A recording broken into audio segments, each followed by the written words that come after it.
Oh, hey guys, what's up? I just did a video where I showed people how to uh, charge this drill, and I forgot. I wanted to say something in that video. This also came with a light. It's pretty cool. Here's something that I do that saves me a lot of time. I have several drills. I have five, but I kept the box for this one, this little lightweight job. This is good for doing simple projects around the house.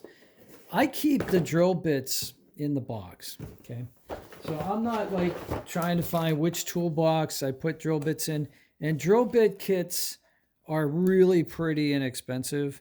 So, like, I just keep a couple in this case. Obviously, that's not a full set. Um, this case fell apart and fell into two pieces. So I just keep those pieces in the box separately, so that if I have a little project and I just grab it and go, and I'm off. So, like, keeping my drill bits in this box has saved me a lot of time of having to go run up and down stairs and having them in, so this way I can keep a drill like on the second floor. I keep a drill in the basement. I got my good one. I have another one in the car. So, I'm ready to rock and roll. Anyway, if that tip helps you, go ahead and help me by smashing a like, and have a great day. See you on the next one.